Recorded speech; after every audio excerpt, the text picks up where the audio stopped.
I really can't wait to speak to this gentleman that I'm about to have on, because he's someone that, in my opinion, truly understands the game in a nuanced way. This man has his own YouTube channel covering the Philadelphia Eagles.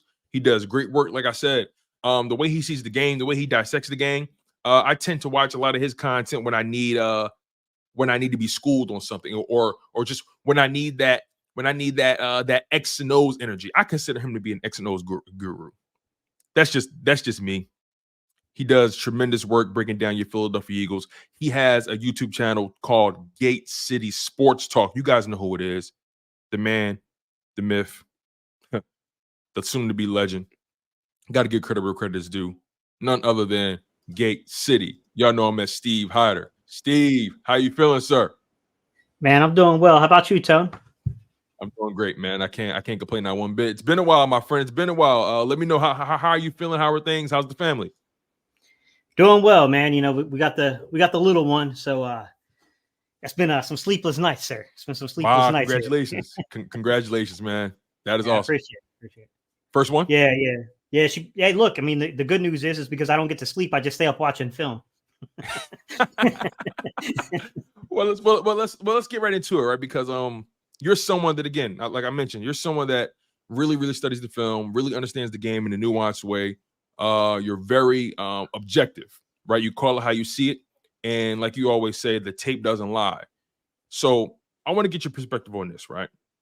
You know, the Philadelphia Eagles, they invested a lot in this team, offensively and defensively. They spent a lot of money on offense, right? They re-upped a lot of people, and they spent a ton of draft capital on defense, especially in the DB room. Quinyon, Mitchell, Cooper, DeJean. They did bring in an edge rusher and Jalen Hunt, who formerly was a DB, now an edge rusher. Then you bring in Jeremiah Trotter, the legacy piece, right? I want to get your perspective on that first preseason game, right? What were some of your key takeaways and standouts from that Eagles preseason game against the Baltimore Ravens? I want to start off by saying this. I see a lot of names in the chat that I recognize here, man. What's up, everybody? How y'all doing, man? So let me just kind of preface this by saying it's preseason, and when you're dealing with starters, you got to be a little skeptical of judging effort. Sometimes they may be just going through the reps there. They're not really putting forth game time effort. So I'm a little scared to assess what I'm about to assess because I don't know that it has long-standing impact in terms of like what we'll see in the regular season. Well, let's not talk starters then, right? Let's talk the second and third string guys, the depth pieces, right? The guys that, you know, the younger players like the Jeremiah Trotters, the Kelee Ringos. Let's focus on those guys because I think those guys are going to be the foundation of this defense. Yeah, no doubt about it. I thought what I saw, like from the positive, is there's a lot of young guys on this team that are energetic. They're bringing a lot, man. I got to be honest with you. One name that, man, from everything I've heard from this young man in terms of what he's doing inside of practices, including joint practice this week, to the preseason game, Moro Jamo is, I mean, it's starting to pay dividends with that 7th round pick from 23, man. Like, he's starting to look like he might be an actual decent depth player. Like, this guy might actually develop into something worthwhile having. I've heard that, you know, the mumblings are that Milton Williams is having a pretty decent camp, but I just haven't heard that fizzle, that pop stuff yet. You know, we haven't heard like the big, huge plays from Milton Williams yet in terms of getting the pressure there. But I heard that like he's getting a lot of, you know, let's just, you know, pause for a second. Penetration. Gotcha. through the line. I mean, he's definitely causing some like, you know, some rush situations that maybe if you weren't redshirting the quarterback, you know, he's not out there to where you can't touch him. Perhaps that there could have been a result on the play. It's just some of those things are really hard to judge from the defensive line perspective because even the run game, like you're not exactly taking the running back to the ground. There were some times even on the, you know, during the, you know, the open practice for the fans where I thought some of the video footage that was coming in, I'm like, yeah, man, if they were tackling to the ground, I'm not too sure some of these runs would have been as effective as they look. Right. If I'm going to be honest about that situation there. But we did see, speaking of the backups, man, we saw in that preseason game, our second and third line was getting push. That offensive line was moving folks off the ball. Trevor Keegan, that dude looks like he might be something, Tone. He's looking like a ball player, man. I think they got that pick right. I'm a big fan of his. Big fan. Yeah. I even mentioned how he could push because I know in Michigan he was a right guard, correct?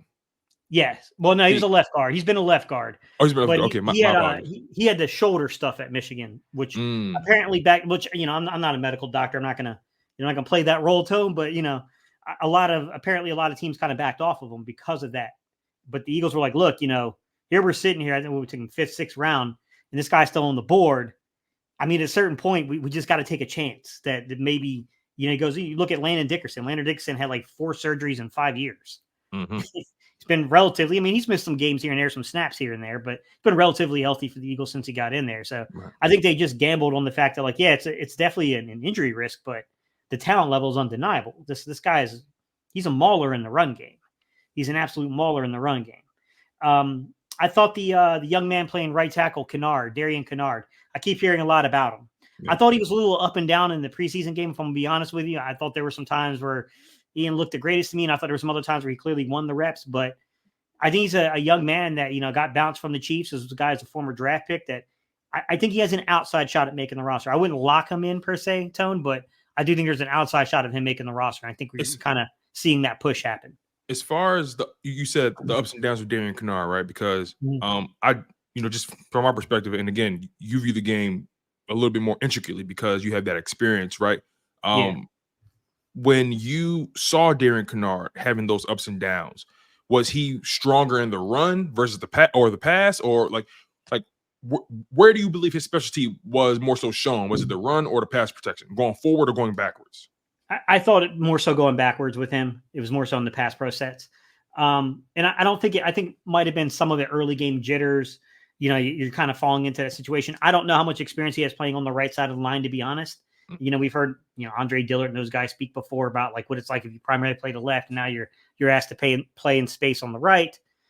How much of that we buy into, Dillard might've been drumming that up a little bit, but I definitely saw some issues there early on in the game with some of those, sets there. With that said, he had an overall really good game. I think he's a guy that you just kind of look at it in an unbiased way. He's making a push. Like they clearly think pretty highly of him. I think he played every snap, didn't he? Yeah. It was interesting because the rumor is that they're trying to hide Aneem Dankwa. That's why they played Darian Kennard all day. But I do agree with you, right? That Eagles offensive line, they're very deep. They're very deep on the offensive line. And even taking it a step further, just sticking to the offensive side of the ball, because that's where we are right now. And then we'll eventually talk defense a little more deeply. And that's the other thing is trying to judge it, like Brett Toth. He's another dude. I look from my assessment, okay player. I mean, I think if you're 16 to 20 teams in the league could use a Brett Toth on their team. There's a guy who could play pretty much all 5 alignments. I don't know that I feel like he's spectacular, Tone. I don't necessarily see everything that they're seeing in Brett Toth, but I don't know if that's a matter of the fact that they feel unsettled at center. Speaking of center, Dylan McMahon, it seemed like he had an all right night as well. And then I believe Dylan McMahon was out of what? Is it Utah or Nebraska? NC State. NC State. Yeah, I get the He's NC State is just Simone, you Simone love it. Myself. Yes, it's NC State. That's your squad, right? That's your squad. Yeah. So give me your perspective on Dylan McMahon, because when they drafted him, he's a guy that's considered undersized, but he plays the position very, very, very strategically, so to speak. Yeah, he's athletic. He's a super athletic center, good movement skills, dude that can get out in space and definitely play.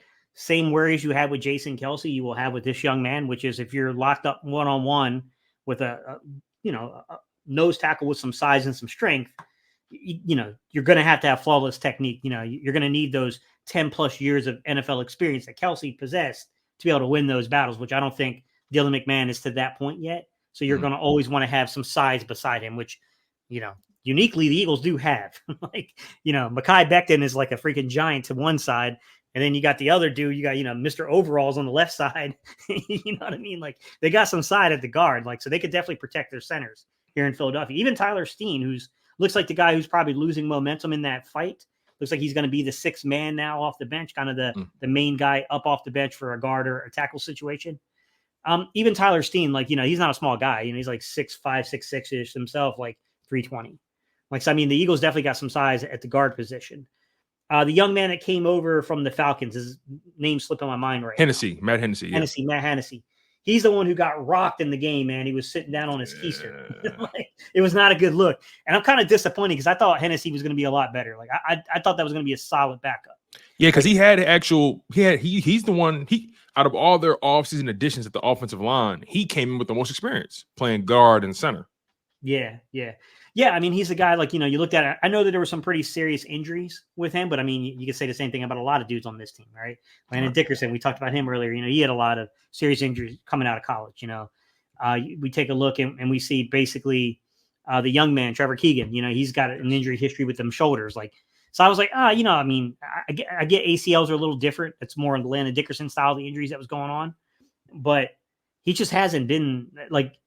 It's crazy because I listen to other people talk, Tone, and they say like he hasn't been bad in practice or anything. Like he just hasn't been like spectacular. Like you can't really differentiate him from the rest of the pack, I guess, is basically what they're saying, which for a veteran guy, probably not the best thing is if you're not standing out over these young guys. Right. But at the very least, your technique and your experience should show. And and they're not even saying that. Wow. Yeah, no doubt about it. Like, and I mean, they ran inside zone for a while there to where, I mean, they were just absolutely, I mean, the Ravens are a physical team and they were pushing the Ravens 3 or 4 yards down the field. And they're deep. The Ravens are deep. Yeah. So yeah, I was doing the live stream. That's why I kept saying, I said, there's not a lot to report on this, guys, in terms of doing play-by-play. But the one thing I'll tell you right now is inside zone, they can run this all day. Wow. It's there. Like, they're going to have to bring up 9 in the box to stop this. Like, it's very obvious that the Eagles are just going to have the advantage, even if it's +1, because you have, not that Jalen Hurts is in the game, but because you have that built-in kind of RPO aspect to the offense, it's like it immediately puts you even. And we're so talented there that, you know what I mean? Like, it kills them. Now, me personally, if I'm seeing Kenny Pickett and I'm seeing, the big guy out there, McKee, I'm probably not going to give them a +1 advantage. I'll live with a 2-yard run from those guys. Right. You know what I mean? But you could definitely see that, like, it was catching, like they were off kilter with this stuff. Yeah. They kept the defense off balance. And it's funny, the 2 drives that the Eagles scored touchdowns on in that particular game came on the drives where they really leaned into the run game. Yeah. Because it seemed like there were moments where they got away from it, but I don't know if that was by design. Maybe they were just trying to see what the quarterbacks can do in those situations. But crazy design stuff in there. There was at one point, there was a throw to the outside. It was right-hand side of the screen. I don't remember if it was field or boundary, but I mean, you could see them. It was probably thrown towards the field side. You could see them pull from the left side of the line to make it look like it's power, right? Making everything looks like a run play. So it's clearly RPO setup where it makes it look like they're running power. And then you see, I think it was Pickett was in the game at that time, pulls the ball back up and they throw outside. I don't think it may have been completed, but it was a short pass. It may have been one of the pass breakups that happened as well. But it was like, schematically from the design of the play, it's like, yeah, I mean, they're really kind of leaning into the run game a little bit here to kind of like really throw them off guard, especially for a preseason game.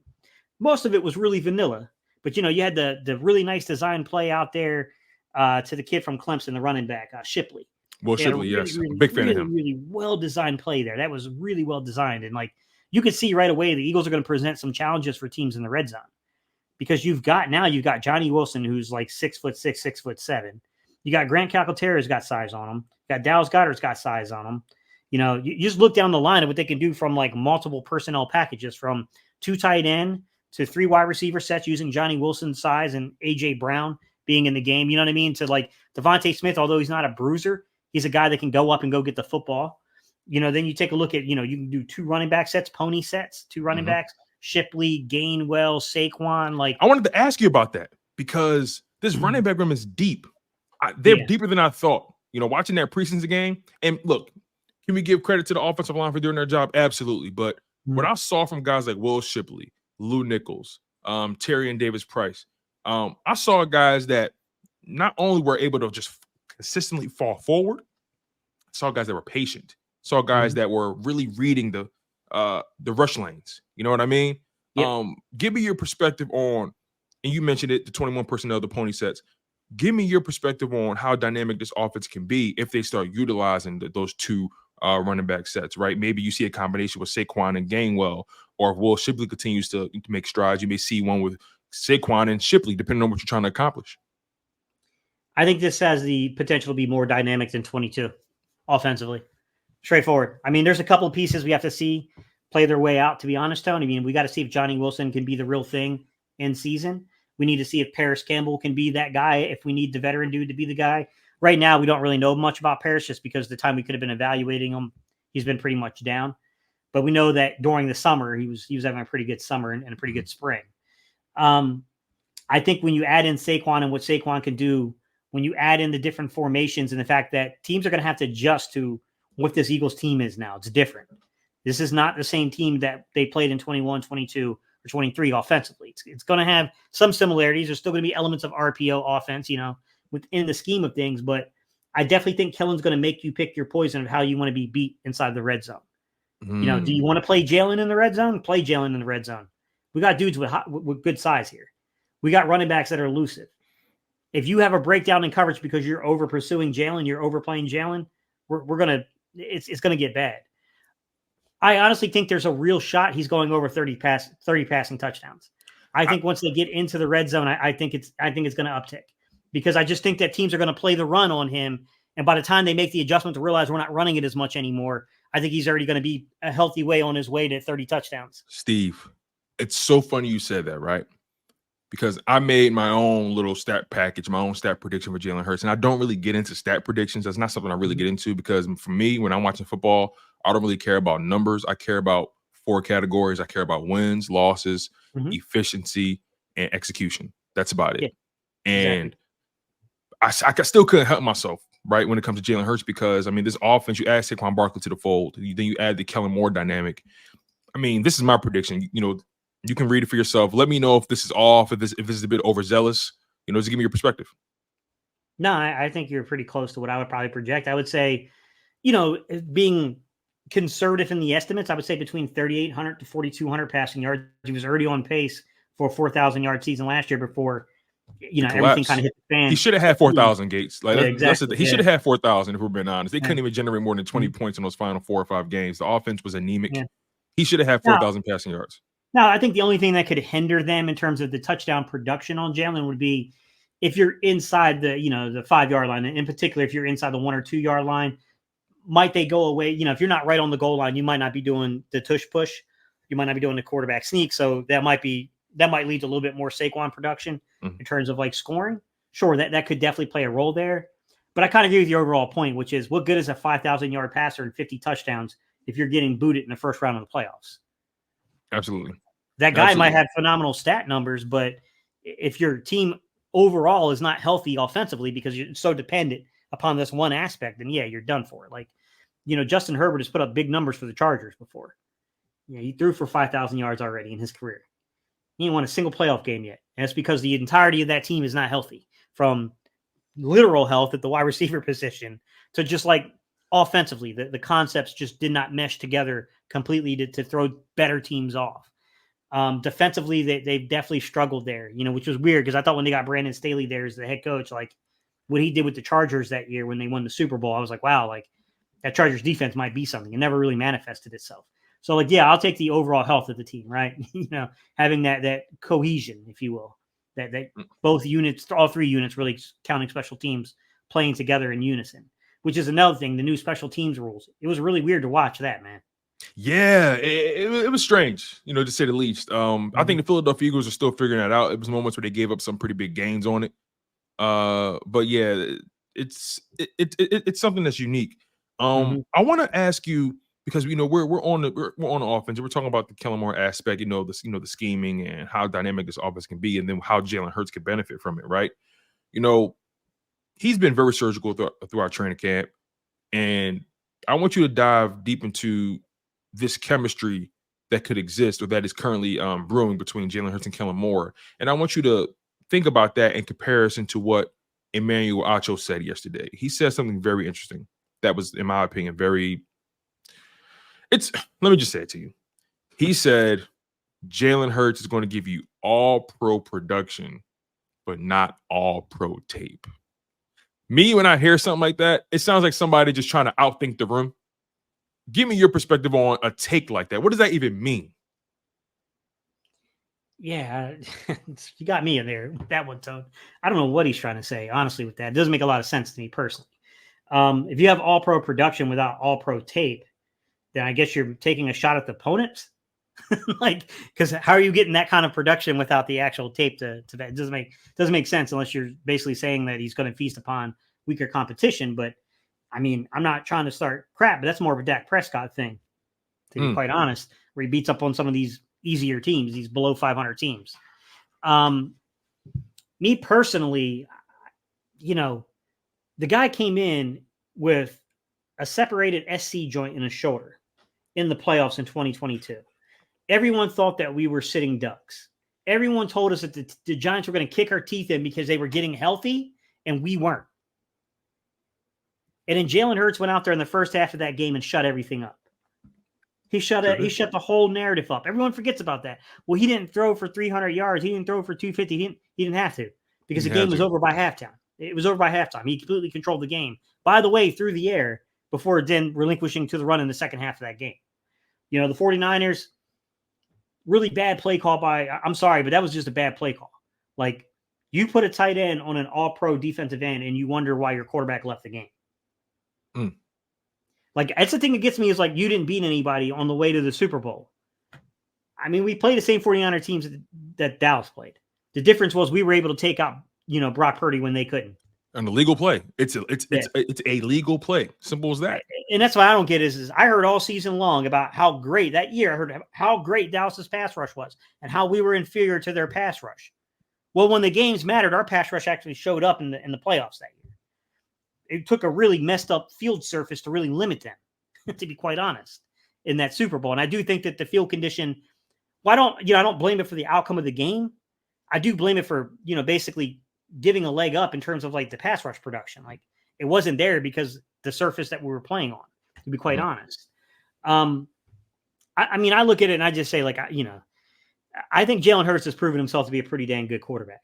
Like, it's not going to be the traditional style of offense that people are going to get, right? I think you'll see a little bit more this year because I think you're going to see quicker progressions, quicker reads. I think you're going to see a little bit more layups. I think they're clearly working with Jalen Hurts on those third down pressure looks in terms of how to defeat those, how to beat those with quick, look, you got an overloaded blitz, replace the defender with the football.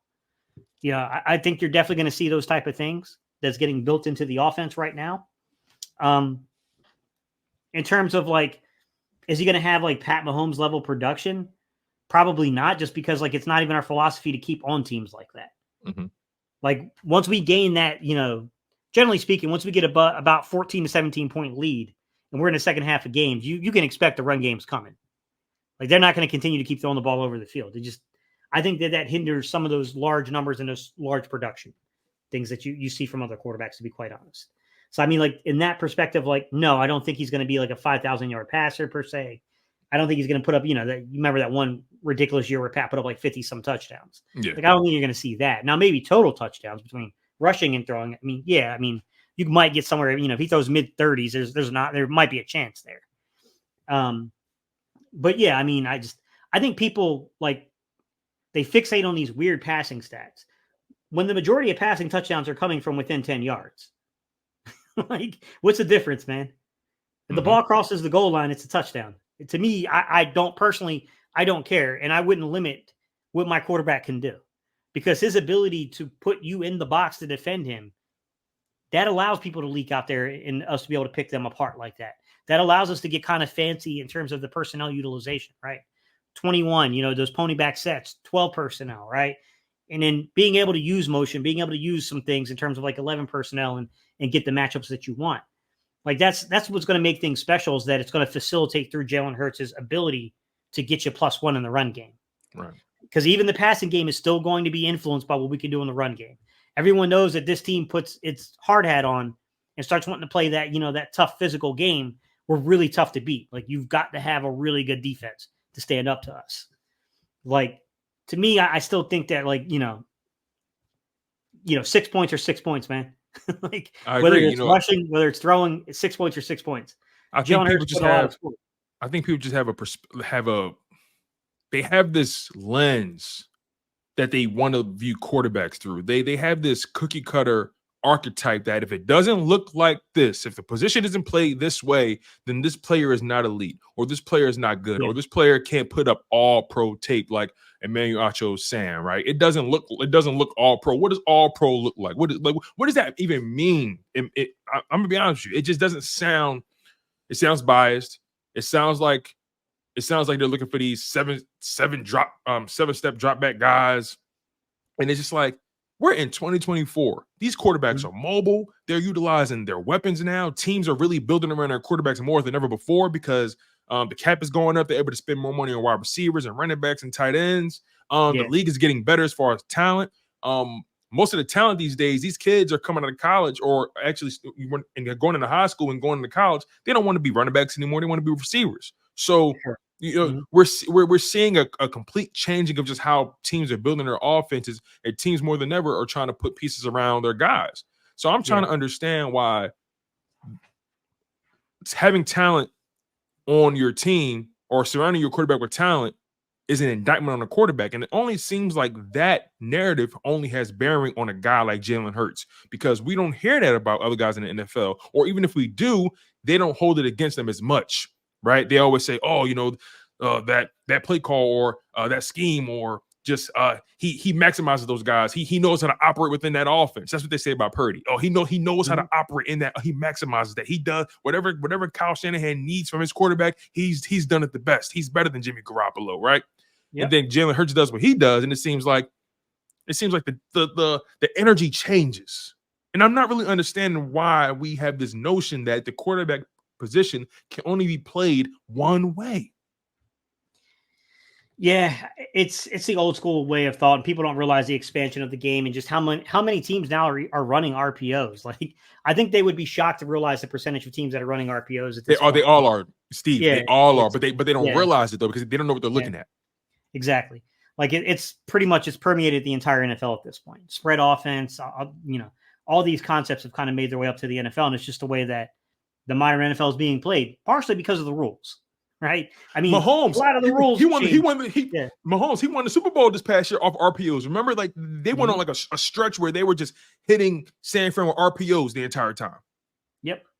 Yeah, I mean, if you look to me, the plan to beat Jalen Hurts last year, and I'll give Tampa Bay credit because Tampa Bay accomplished it twice in 3 years, which was going out swinging, bringing everything you got, everyone you got, man, and hoping you can hold up in coverage, hoping he can't make that read, he can't get you there, he can't beat you that way, hoping he doesn't slip a tackle and then just take off down the field on you. Now you're chasing the back of his jersey.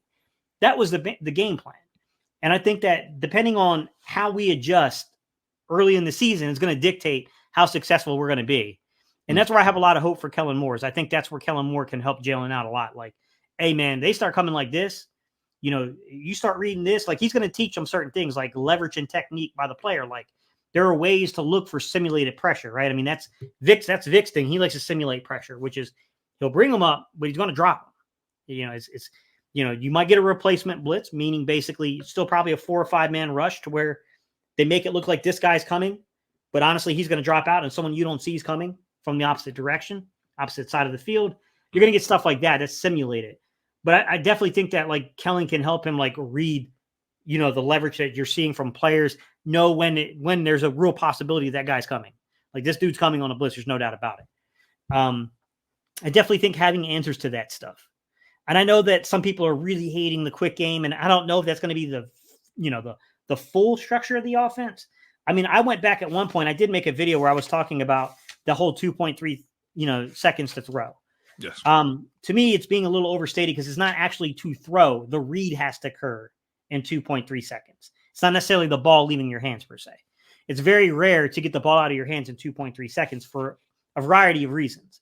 The number one reason is that sometimes like the window to throw the ball may not be there, right? Like you have something that is going to come open, but like a linebacker or the nickel could fall into your window, and you got to wait for that player to clear the window to throw the ball. That's going to run you, even though you made the read in 2.3 seconds, the ball hasn't left your hands in 2.3 seconds. I see a lot of that stuff kind of getting reported out there, and I'm like, no, man, these are people that never played the position before. Like that's not, no, they're talking about reading it in 2.3 seconds. Like if you really go back and you look, and I used to have the numbers in front of me. I'm trying to see if I still have it, guys. But I went back and I looked at Dak Prescott. I looked at Cooper Rush. I looked at Andy Dalton. I looked at Easton Sticks. I looked at Justin Herbert. And I was just seeing how many games on average did they average the ball coming out of their hands at not even 2.3 seconds, because that's like you count that on one hand. But I'm talking about 2.5 seconds or less. And it was like maybe 25% of their games. It was somewhere in that area. Like it's not like when you're looking at it on an average, you're talking about a downtick, right? Jalen normally holds the ball around 3 seconds on average. I think you're going to see a downtick. You might see that come closer to like 2022 when it was closer to like 2.7. So I think you're going to get that 2.7 range with him. I want to be honest, Tom, because I think you're going to get more of those quicker progressions, quicker reads. But I will state that just because something is getting read quickly and the ball comes out faster than normal doesn't mean there's still not vertical shots. Like it's an average, it's an average. So you're still going to get those vertical shots. I can't see Nick giving that up. I mean, Nick, the front office, that's really been their thing. That they're going to pay attention to the big play rate. Yeah. And you got AJ Brown, Devontae Smith, and Dallas Goedert. How can you not, be tempted to, it's look, you want the problem last year was their offense was completely solely reliant on the explosive play. I believe this year, what Kellen Moore is going to bring is he's going to be able to dial that back and say, look, we're leaving a lot of food on the table here by just relying on the deep ball, right? We need to utilize the middle of the field. We need to utilize the checkdowns. We need to let these multi-million-dollar skill position guys make plays in space. You feel what I'm saying? And the Kellen Moore aspect is so fascinating to me because there's another narrative out there saying that Kellen Moore, there's a narrative saying that he doesn't elevate quarterbacks or he ruins quarterbacks to an extent, right? And it's a false narrative because, for one, Justin Herbert didn't play the full season last year. And quite frankly, their Brandon Staley football team was already dead in the water before he even got there. He just inherited a situation that was already not optimal. They had a ton of injuries at the wide receiver position and at the tight end position, offensive line as well. They were just injury riddled and they were poorly coached, and Kellen Moore just kind of inherited a pretty tough situation. And then let's be honest, Justin Herbert, as talented as he is, he's not a winning player. He doesn't close games well. It's just a reality. But then let's go to the time when that 22 season playoff loss where they had like, what was it, a 20-some, 30? They were about 27 or 28 points, something like that, going into halftime, and then they gave it up. They gave up 30 points unanswered. Yeah, they let Doug come back and beat them.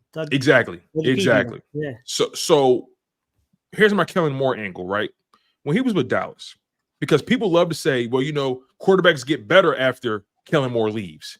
And my thing is, okay, for one, we don't know if Justin Herbert's going to get better. We just don't know that yet because it didn't happen. So that's false right there in and of itself. And then when it comes to Kellen Moore leaving Dallas after the 2022 season, remember that was the season where Dak Prescott got hurt.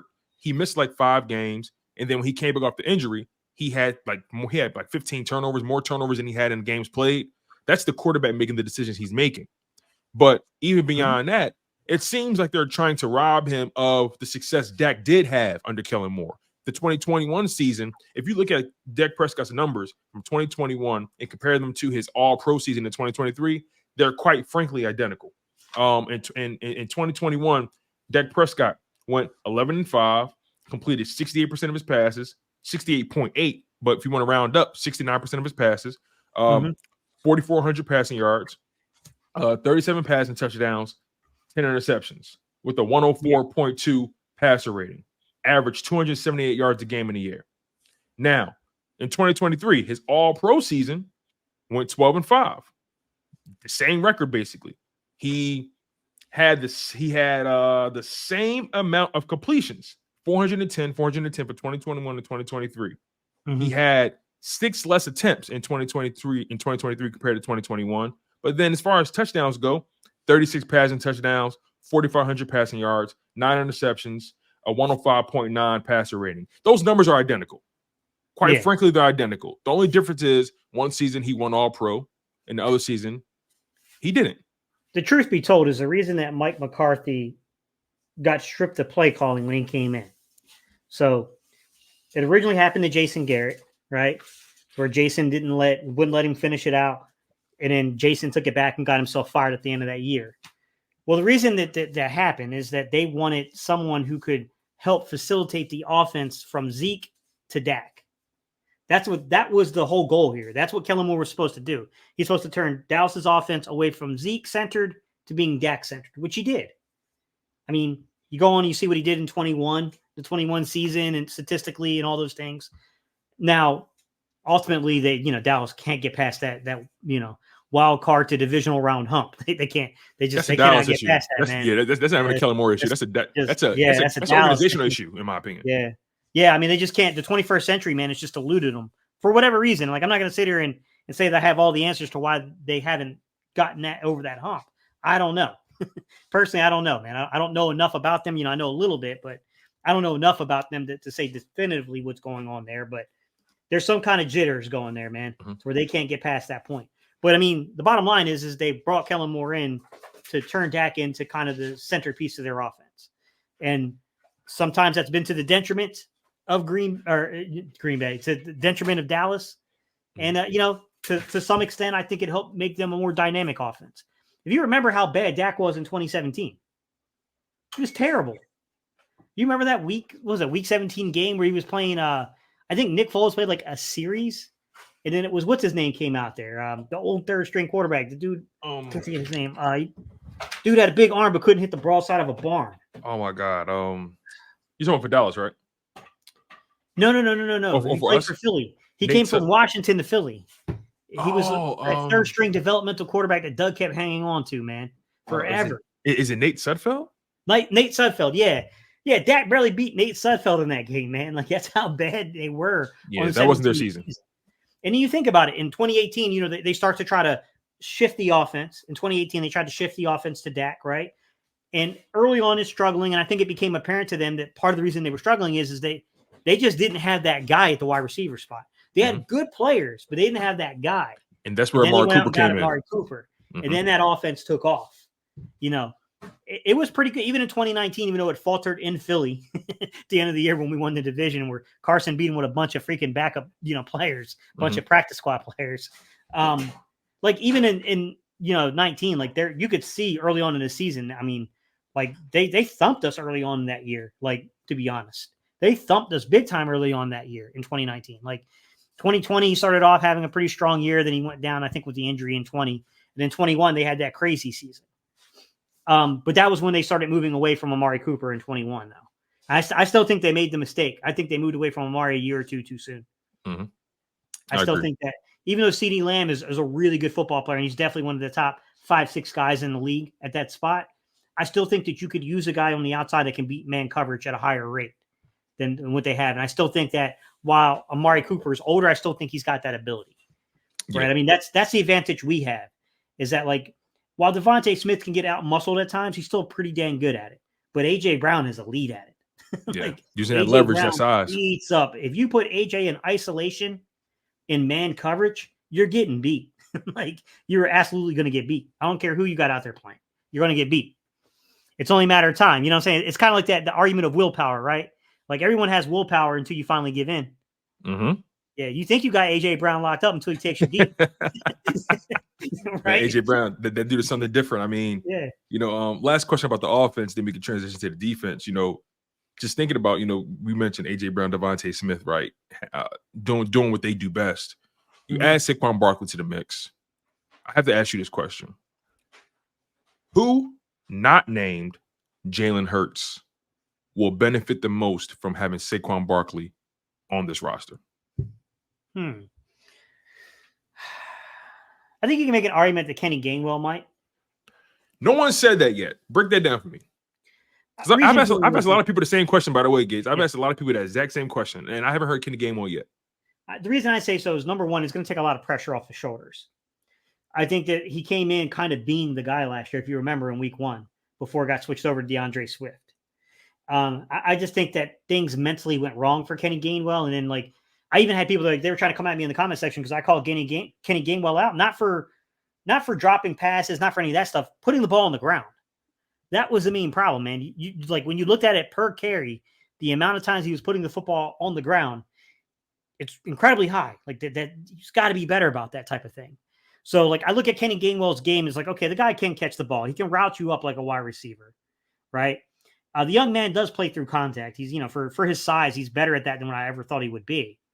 I won't say that he's great at pass pro, but he's definitely one of the better backs we have on the roster at doing it.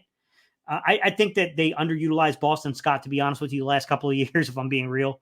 But I think Kenny Gainwell, with Boston Scott kind of removed from the situation, is a guy that does kind of know that role pretty well. I think that's an area where it will prevent Shipley a little bit from getting on the field. Like, Shipley's got to develop more as a pass pro back.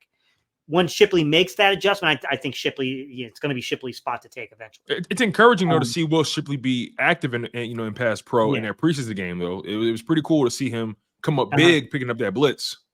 Yeah. And that's because like when I look at Barkley and like what I think he could do is like, number one, you're doing those pony senses, 21, personnel, 20 personnel, 22 personnel. It doesn't really matter, change your tight ends and your receivers as you like in terms of what you want in there. So when you're getting those 2-back sets, I think what that does for you is it just takes so much pressure off of Kenny Gainwell to where like, every time he makes a play now, I think he's going to be looked upon more favorably. You know what I'm saying? Like, I just think it gives you the opportunity to look upon him differently this year, right? Like when we were kind of leaning on him a little bit last year, I think everyone just kind of got a little bit like fed up with it. Like, nah, man, this can't be the solution at running back. This cannot be the solution here. So I think he's got the opportunity to kind of like let some of his natural athleticism kind of come to light here, because it's going to be probably his final hurrah. Like, I don't think he's going to be back after this year. I mean, it's possible, but I just think that if you read the tea leaves with, the drafting of Will Shipley, who's a very similar style back, you can kind of read the tea leaves. They're moving on and they're going with Will Shipley in that role past this year. So, I mean, I definitely think Kenny Gainwell's got an opportunity to kind of like be a guy that can make a minimal impact. I mean, we're not talking about a guy that's going to get high volume opportunities, but I definitely think he can make, especially when you have uncertainty at the third wide receiver spot, that might prove to be wrong. You know what I'm saying? Like, Tone, that could be wrong, but right now we perceive it to be like a little uncertainty there at that third wide receiver spot. So, I mean, with that, you got opportunities for guys like, Grant Calcaterra, Kenny Gainwell, Will Shipley. I think those dudes have an opportunity, you know what I mean, to kind of like get a little bit more distribution here. We already know who the 1, 2, 3, 4 is going to be, the 4 cornerstones, if you will, of what the offense will be. I mean, that's A.J. Brown, it's Devontae Smith, that's going to be Dallas Goedert, and that's going to be Saquon Barkley. Right. I think once you get past that, like, I think you start splitting hairs between like the third wide receiver versus the second tight end versus the second running back. I think you start splitting hairs a little bit. Right. And then you got to throw in the +1 factor, right? The fact that Jalen Hurts can run the football. So like when you really go down the pecking order, wide receiver 3 really falls into what? Option 6, option 7, maybe, depending if you have 21 personnel out there. So yeah, man, you're onto something. Something. That's why I look at it as like I think ideally they want a third wide receiver who can stretch the field for spacing purposes. So they want that John Ross, they want that, Paris Campbell type that can stretch the field for you. The problem is that I really love John Ross's like story. I loved his interview. I thought that man grew and matured a lot. I was rooting for that dude to show it. Same. I don't know that he did, to be honest, Tone. It hurts me to say that because the football guy in me wants that dude to make this team. Same. I want that victory that, what I'm saying, that the little like, the little guy got it, man. Here's one for the little stories guy. About the stories about his son and how his son's in training camp and how he always has a conversation with his son about what's going on. And he clearly did a lot of self-evaluation, right? A lot of soul searching, and he just really hasn't been able to really show that speed consistently and in real reps, and he hasn't really been able to get the separation. Yeah, I mean, there's still time. I mean, he could potentially turn it around, but like right now, I feel like he's probably not on the roster, if I'm being honest. But there's still time to reverse that image of things. I will say, like, where you're looking at the third wide receiver to space you, vertically, create vertical spacing, you can take a look at it and say, like, well, the second running back or your third running back, depending if you're looking at Shipley, Gainwell, that way, they can space you horizontally. Like, you know what I mean? Like, it's all about spacing on the field and what you can create and what you can do. Like, I definitely think that's part of it, is finding a way of spacing you and then being able to hopefully take advantage of the middle. One thing I did think that was pretty encouraging, Tone, I don't know if you realized it, but man, they were definitely targeting and trying to work Calcaterra over the middle of the field. Yes, they were. So I was like, oh, okay, like that's pretty encouraging. Like, I thought that was something that was kind of missing from the offense last year. He just got to stay healthy. That's his problem, because I like him as a receiver. And Albert O, man, like I'm just disappointed, man. I see the athleticism. Same thing with the other young man. What's his name? Jenkins, the guy we picked up. EJ Jenkins. Yeah, it's kind of giving me Tyree Jackson vibes. It's just like you see it, but it's like it's just not coming together. If you didn't get that guy to the practice squad, I would keep on EJ Jenkins. I think there's something there. That's a 6'6", like 260-pound tight end. Those are, what I'm saying? Like I'd keep that there, man, because that's a dude I think that's got some. If you can develop him, I think he's got some ability to not only be kind of an F movement tight end, but I think he can also kind of play inline as a Y. And I think that's, he's got the size to do it. I don't know if he's got the technique down yet, but he's got the size to be able to play that type of role. Because, the other guy that's going to probably be, I don't know, man. I just, it just feels like for some weird reason, Eagles have him locked into the roster to me is what's his name? The young man used to play for the Bengals, played for the Jets last year. He's not young anymore. He's not young anymore, by the way. CJ Uzomah. Zuma. Yeah, like it seems like they have him locked in as that wide tight end role, but I just don't know that he gives you a whole lot, man. He doesn't. He hasn't had a good training camp at all. He hasn't caught anything. Yeah. He's quite literally a offensive lineman in tight end's clothing. It's really that's all it is for him. I hope they take a chance there, man. Like take a chance on a younger guy. Like I think Albert O hasn't done enough yet but they gave up an asset to go get him. So I could see if they held him on the roster just for potential. But outside, like EJ Jenkins would be a good guy. Like, is that third tight end kind of role, guy that you can work into the block and roll. Like, I hope they take a little bit of a chance there. How do you feel about speaking of taking a chance? How do you feel about that guy, Kevin Fulch? They picked him up. I forget who he played for previously, but he got waived. I think he's a rookie or a young guy. I think someone in the comments it might have been for the Commanders. Yeah, Kevin Fulch. He made a pretty cool play, caught the one-handed pass, bobbled a little bit and brought it in their preseason game. I mean, what's your thoughts about him?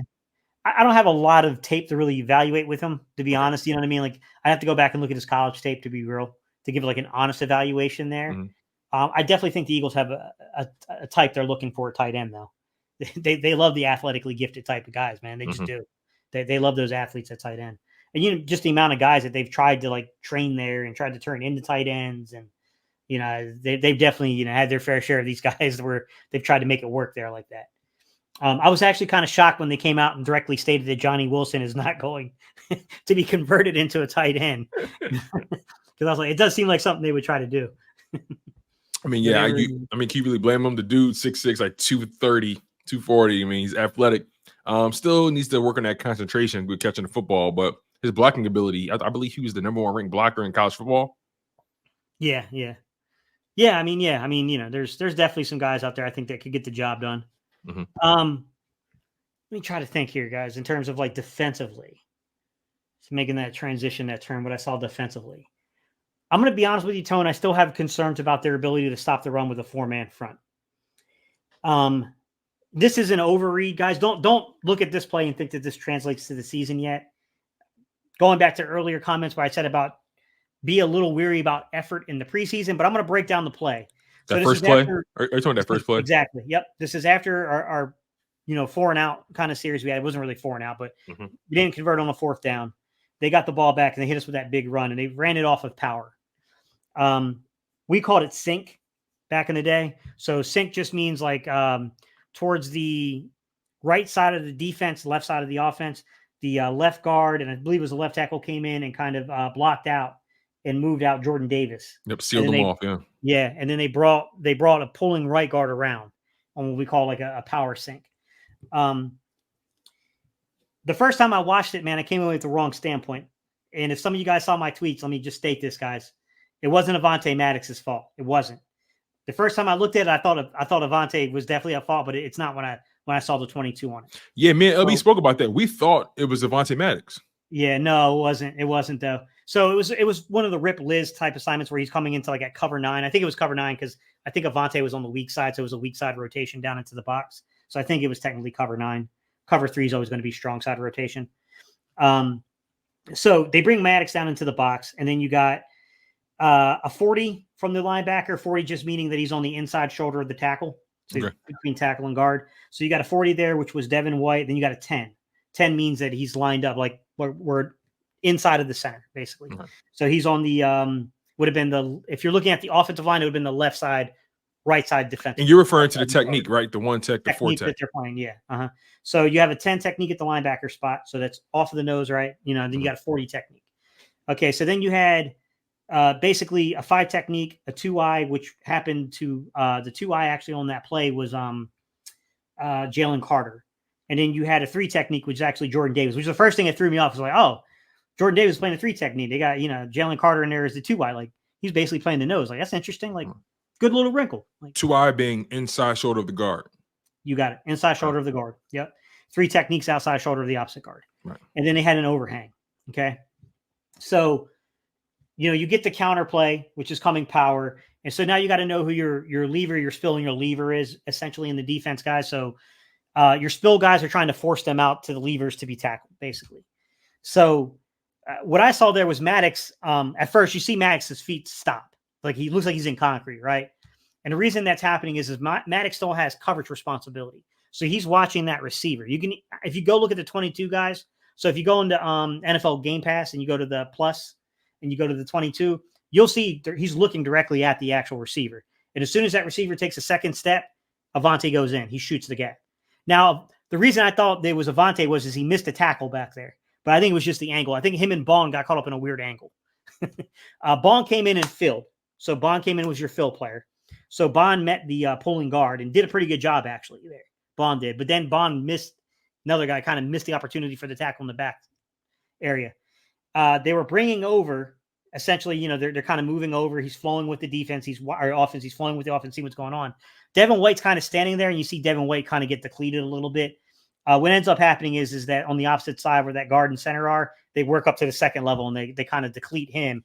And now you got the A gap open with that 40 who's supposed to move over and cover that gap. It's open, and there's that huge run. That's a hard one to say who's at fault for. My gut instinct is that I have to put that on the big guy, Jordan Davis.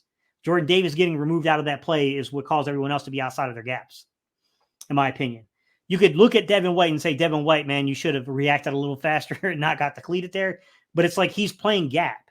Like there are responsibilities in terms of the run fit. He's playing his run fit responsibility, and he's got to stay there because he's a leaver on this. So like that's the issue there. That's one where it's like, okay, here we go again with a 4-man front again, and we're struggling to stop the run from a 4-man front. And then you noticed immediately Vic went into a 52. He immediately after that play goes into 52. They get caught in the flats. Good play design against a 52, by the way. Make you cover all the field. Really, really beautiful play design there. And then they shut it down. Then you get Jalen Carter and Jordan Davis seem to start taking it seriously, and everything gets shut down. And then they're kicking the field goal because they barely moved the ball an inch after that. There was a clear distinction between those those first two plays and then the rest of that football game. Yeah, exactly. So that's, you saw Vic kind of fall into the 52. The reason I bring this up is Vic, while he's known. So look, guys, a 50 front is really just, it's the origins of where the 30 front comes from. The 34 defense comes out of the 50 front, honestly. If you go back into the 50s, you can learn about kind of the development of the 50 front. And actually the 50 front really started out as the 60, those old 60 fronts. But nonetheless, what ends up happening is when you go look at Vic he plays the 50 front on first downs, goal line situations, stuff like that, right? But he doesn't play 50 fronts as much as his predecessors do. All those guys that came after him, they play way more 50 front than he does. But you can see that he immediately resorted to it. And I'm wondering if that's going to be a reality with the Eagles.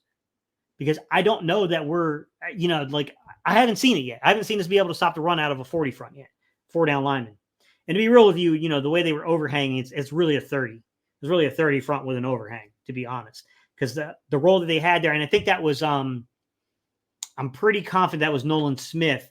He was playing like a jack linebacker role on that. I don't know, man. I don't know that we can do it, Tone. I have not seen that yet. I've not seen our ability to do that yet. Now, I don't want to read too much into a preseason game because the problem with reading into a preseason game is that, like, I can't tell you that Jordan Davis was 100%, into the game. Right? You know what I'm saying? Like, it's like, I don't know if I buy into that. You know what I'm saying? But he lost that rep. He definitely lost that rep. Out, yeah. They got him. They got him on that rep. Now the rest of the day, it didn't quite go that way. Like I thought our guys did pretty dang good, to be honest about it. I thought Moro Jama really showed up. I thought Moro Jama played pretty good. Booker was okay. Booker, I think, showed a little bit of ability. I thought Jalen Hunt showed a lot of athleticism, man. I still think he's a little undisciplined. I worry about Jalen Hunt being in the right spot when it comes to run fits.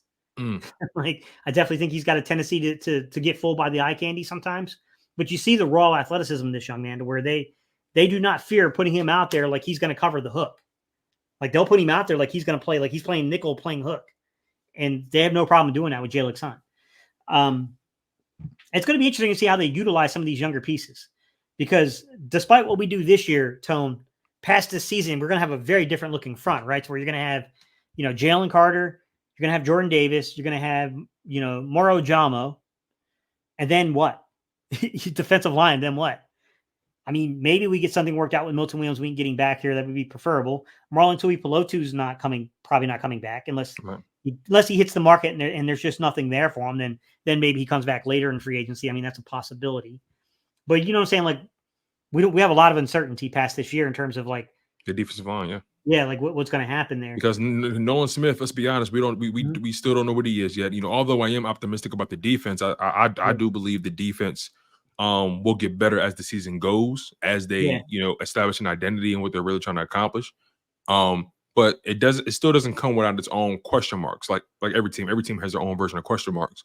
But as far as the Philadelphia Eagles are concerned, Nolan Smith, first round pick. What is he going to be able to give you, right? How reliable can he be in the run game? You know, can he get a sack without coming off untouched? It seems like most of his sacks tend to occur when he comes off the line untouched, and I need to see him beat somebody cleanly. I think it was a 9-man fit too on that first running play, which is the 9-man spacing. So I mean that's a 9-man spacing. You got a man for every gap, so that's really disappointing. like we should.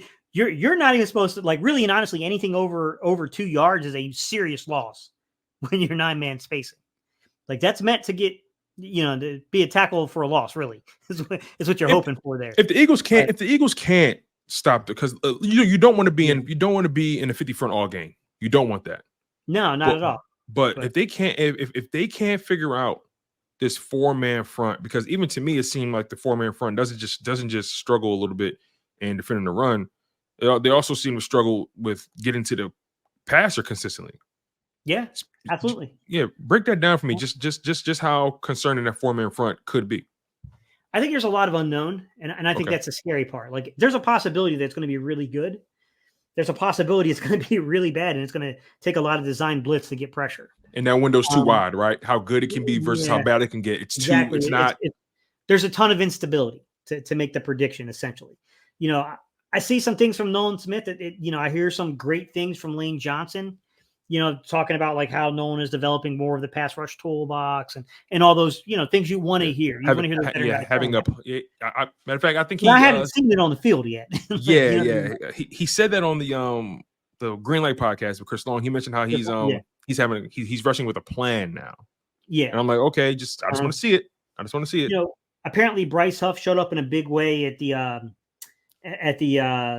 joint practices with the Patriots, but the Patriots aren't a very good offensive line. Right. So I don't know how much to take of that, right? I know that Jalen Carter is going to be really good. I have no doubt about that. Like, I think that Milton Williams can have an impact on your pass rush. Like, I definitely think that, right? It's going to be like, what can you do from like it's not just Josh Sweat. It's not just Bryce Huff. It's not just Nolan Smith, but like, what does an aging Brandon Graham give you? What does a really, really, really young and inexperienced Jalen Hunt give you?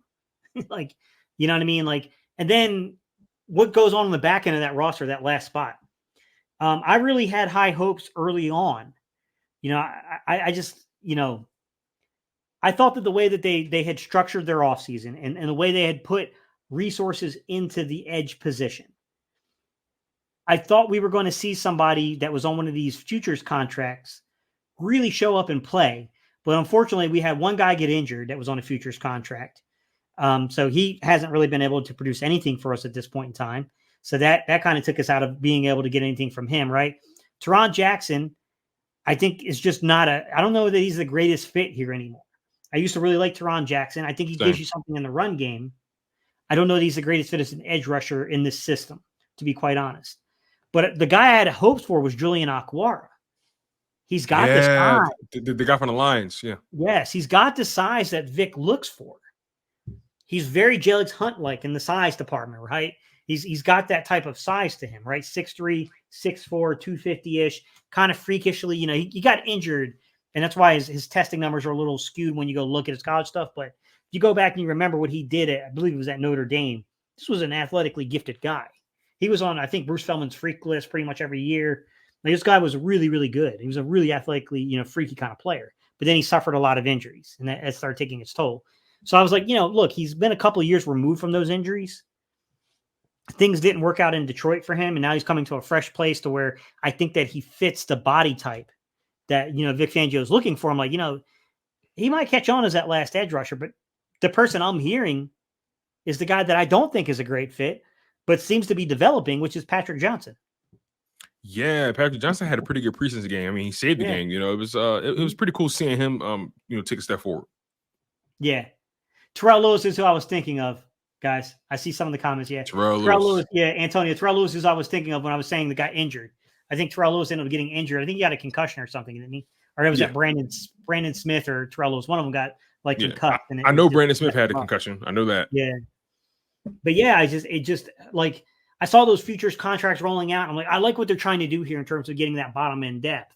But it's like, man, they seem to be kind of missing on him. And it looks like Patrick Johnson's the guy kind of potentially winning that. I'm like, I was hoping Julian Okwara could get a little bit more involved there. And I haven't heard a whole lot, man. I don't know about you, but I haven't heard a whole lot about Julian Okwara. No, it's been really quiet for him, right? You know, real quick, I want to get to the super chats real quick before we continue.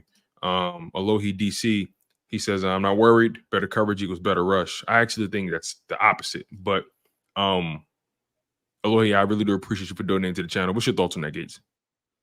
I mean, yeah, there's definitely an element of it to where, like, you know, one hand washes the other, certainly. Mm-hmm. You definitely can force coverage sacks. There's no doubt about it.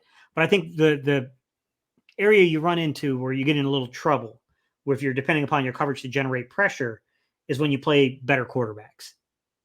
I think that's where you give enough quarterback enough time to throw the ball. Like, he's gonna find somebody. Yeah, he's gonna find somebody open. All right. And then my man Davon Tyree, he has an offensive question. Shout out to him for donating $4.99 to the show. Really appreciate you, Davon. He says, "Hey Gates and Tone, how come Howie won't pull the trigger with Hunter Renfrow? He's a baller in the slot." I don't know. I mean, I don't know that I have the answer to it, Davon. But I will say that I don't know if they're considering the age as the aspect to that, or if he's a guy that maybe they wait till they get closer till after final cutdowns and they reassess their roster, then maybe they make a decision like that to bring in a veteran dude like that. Some of these veterans don't want to go into a camp. That could be part of it, to be quite honest. He might be like, yo, Howie, call me when camp's done, then we can talk. Right. That's kind of what it sounds like with the whole Justin Simmons thing. Last one on the defensive line, then I want to talk to you about these linebackers, right? Specifically Jeremiah Trotter and those guys. We speak about Jordan Davis so much and how his conditioning is everything, and we see the talent, we see the athleticism, we see the size, and we say to ourselves, okay, what's not connecting here, right? Speak on, or better yet, how vital is Jordan Davis to the overall success of this defense? Vital. Like super vital, sir. He's the key to the run game. Vital as in if he doesn't do his job, the whole defense collapses. We will be in trouble from a run game perspective in particular if Jordan Davis does not. Like that's what his billing supposed to be, right? Like his billing is this dude is a bona fide A++ run defender. Like this guy he may not have the poppy flashy numbers in the run game, but he's going to make everybody around him better because he's going to draw the attention. If that's not happening and he's getting removed from gap assignments, that's going to be quite the issue in the run game. From a pass rush perspective with Jordan Davis, it's always been like, look, shows a lot of athletic traits that are intriguing that if we can teach him could develop into something down the road. You would like to see him show a little bit more this season, but I still don't think he has to be that dominant guy this year. You know what I mean? Like, I still think he has time to develop into that type of player, but I definitely think, you want to see him in rotation as a pass rusher. Like, Milton Williams and those guys might get the majority of the snaps in pass rush, true third down pass rush situations, but you'd like to see Jordan Davis chipping in here and there. Okay. Getting some plays is the way I would look at it. Got it. And then the linebackers, right? The linebacker position has gotten more interesting now that Jeremiah Trotter and Nakobe Dean have started to make some plays here and there. I wasn't very optimistic about Nakobe Dean. I still have my reservations, but he's doing everything he can to string together some sort of positive play. And then Jeremiah Trotter Jr., I mean, I'm in love with this kid. I'm in love with him. I mean, the dude just makes plays on special teams. One play that stood out to me in that preseason game, and I'm really looking forward to see what he does tonight. But one play that stood out to me in that Ravens game was it was 3rd and 2, and I believe the quarterback was Josh Johnson, right? That mobile quarterback for the Ravens, really fast dude. He had a gap that he could have ran for the first down. It was wide open, and if typically that's a first down in most situations. Jeremiah Trotter Jr. was able to scrape off of was he in contact with a tackle or a guard? I can't remember exactly who it was, but he was in contact with the offensive lineman and was able to scrape off. And I thought it was just a tackle short, but they actually credited him with a sack with that. Just give me your perspective on how good Jeremiah Trotter could potentially be, what you've seen as far as the instincts, and then just give me your perspective on the overall linebacker room as a whole. Whew. I think Trotter is very instinctive. I think that's what you're seeing here. He's really instinctive and like he's educated. He's educated about the way the game's played. He's not like, to me, he's a guy that you can depend upon to be in his responsibility, and that's a testament to his father. And it's got to be nice when Jeremiah Trotter is your father. Like that's a pretty good person to counsel you on X-Man Jr.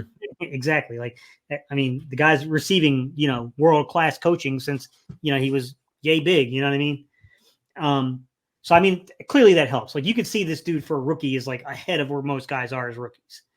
There's a little TJ Edwards to his ability. I don't mean size-wise, like completely different players physically, but like the way that TJ Edwards kind of, when lights came on, TJ's really started showing up. And I even remember his rookie season in Buffalo, where he had a couple really important run stuffs in that game. Like I look at, Jeremiah Trotter Jr., and I think the same thing. I don't think he's going to initially be the guy that makes the push for a starting job. I know the way these coaches think, man, and it's really hard for those young guys, especially at linebacker in particular, to gain those roles. However, I do think he's a guy that if he keeps playing at a high level, you're going to see that playing time keeps upticking. And then all of a sudden you might turn around and go, is Trotter starting? I think it's one of those situations like you kind of have to watch out for. Now, I mean, to be fair, someone has to give him the opportunity in 24 to do it. And there's a lot of dudes that can prevent that from happening. So it's going to be on them on whether or not they allow this young man to come in and take the job. Like, they got to live up to the expectations. Like, I think Zach Bond has done a respectable job for what his experience level is, but I don't know that I consider him to be a lock, to be quite honest. I almost feel like he's a placeholder for Nakobe Dean right now, to be honest. It just feels like they wanted Nakobe to be forced into earning it. And like slowly but surely, Nakobe seems to be taking it. Now, we'll see how long that lasts. It's funny you say that because yesterday at the joint practice, or 2 days ago at the joint practice, that was the first time Nakobe all season through OTAs, through mandatory, through training camp, the first time they gave him the first team reps ahead of Zach Bond. He started the day with the first time. So I don't know. I think since that open practice day, it seems like Nakobe Dean, it seems like the light's starting to come on from Nakobe Dean a little bit. Again, I'm curving my expectations with that. But he has some plays in that preseason game. Yeah. My gut instinct is that they might try to rotate a 3-man rotation at linebacker. Now, I don't think that's going to be true of Devin White if he's wearing the green dot of play calling. Like he's going to be out there. However, it does seem like they have a preference in passing, pass coverages versus run, kind of those run fits, if you will. I think they like Nakobe in the run fits. I think they like Zach Bond more in the pass, in that passing game stuff, being able to drop back, get into the right spots. We'll see how that works out. And then I think they got a really young athletic group of dudes, to be honest. Even Devin White's not that old. Athletically gifted as crap. You know what I mean? Zach Bond's not that old, still fairly good athlete. Still curious why they didn't really give him some run. Like, as unstable as we are at edge, I was kind of expecting Zach Bond to get a little play there, man. Same here. The Saints, because I did a deep dive on Zach Bond. I read articles, from the Saints, from the Saints media group. Just trying to learn more about this guy. And I mean, the way they used him out there, because he typically was a perennial special teamer. But this past season in 2023, those final 5 or 6 games, I think they had some injuries at linebacker, and he was next man up, and he was able to really make some plays. In the pass rush, he got sacks, forced fumbles, pass deflections, an interception or two. I mean, he was stuffing the stat sheet, in his own little way. In the little time that he was on the field, and I figured that they would use him a lot in various pass rush or blitzing situations. That's what's kind of shocking me is like I thought he would definitely get more run like that, and I get that. I mean, even when people look at Van Ginkel really got that role mostly because of injury. Injury kind of facilitated him to start playing down as an edge player in Miami. But with that said, like Zach Bond has the background in college of doing it.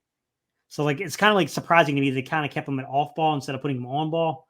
a little bit more, to be quite honest. So I'm wondering if we get in season, if the pass rush is just a little off, if they don't start playing Bond a little bit more as an edge rusher, potentially in a rotation. That one I could kind of see a little bit happening there. Could that be why they haven't outsourced for another edge yet, despite the uncertainty at the position? Could that be why they haven't outsourced quite yet? They're looking at from the perspective of we kind of have a 2-for-1 with Zach Bond. Possibly in the fact that like I don't like the money at edge is so freaking expensive. You know what I mean? Like it costs cash for edge rushers, unfortunately. You know, I mean, you look at the contract that the young man got. You know, Bryce Huff here. I mean, pretty dang good. That's pretty good number for him, to be quite honest. You know, you look at what Hassan got a few years ago, and Hassan was a much more. You know, he had a couple of years of production like that before he got to Philly. You know, and he only got. You know, now you could make the argument that this guy's slightly younger. Bryce Huff's slightly younger than Hassan when Hassan got here, but still, I mean, you know, he got paid. He got paid pretty well for that season. I think it depends, man. I think we kind of have to wait back and see how roster cutbacks go and then see how he does, because teams are going to want to move guys. Teams are going to want, you know what I'm saying? Like some guys are going to get opened up on that cut down day. So I think once we see that, and we'll kind of see that fine, like, you know, looking at, will they take an opportunity to try to upgrade at edge? Will they take an opportunity to potentially upgrade at linebacker? You know, what will they do at safety? I think safety is another one where you can maybe question some things. I don't know what to do with James Bradberry, because everything I'm hearing is actually Bradberry's playing really good at safety. But here's the problem: if he's not a starter and he's not a special teams player, I mean, how many snaps are we talking about? Like, right? I mean, like, are you going to use him in? Are you going nickel here and there? Like what? Yeah. About? Are you going to use him in big nickel, or are you going to use him in dime sets? Like, well, what's the plan here? Yeah, that's why I don't get personally telling him, like, I don't know how he fits per se. Like, I don't get the fit right now. Like, do you think do you think they believe he can beat our Reed? Huh? Do you think they believe he can beat our Reed Blankenship? I doubt it. I just think Reed, even though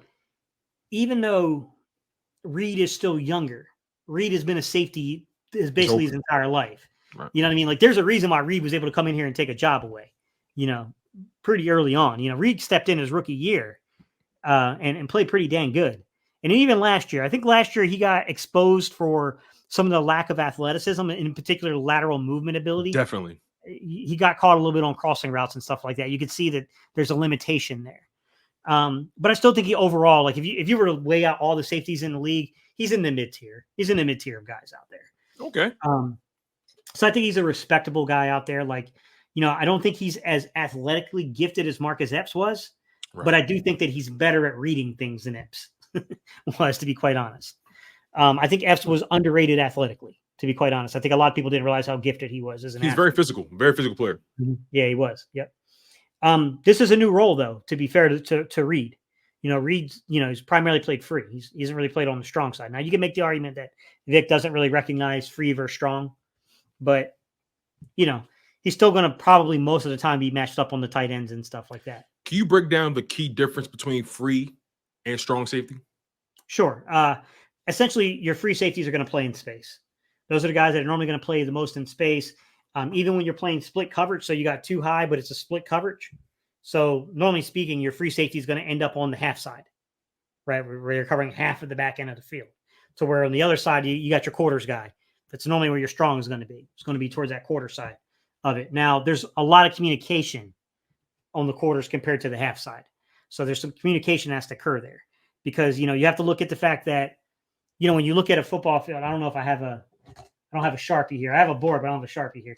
So when you look at your underneath coverages, right, you got your flats, and then from your flats, you got your curl. From your curl, you got your hook, and then you're moving back out from the other side to the hook, to your curl, to your flats, right? So you got those 6 spaces you're basically covering underneath, right? Right. And then you're allocating how many players you're going to use to cover the flat, or, you know, the under coverage area, not the flats, but the under coverage area, right? So in, you know, cover 2, you got 5 guys. 5 guys are basically playing underneath. Mm-hmm. So you got 5 guys covering 6 spots. It makes it really hard to throw the ball underneath, because you only got 1 player who's essentially probably playing something like hook to curl or curl to flats. Like, you know what I mean? Like normally that's kind of like what you're looking at there.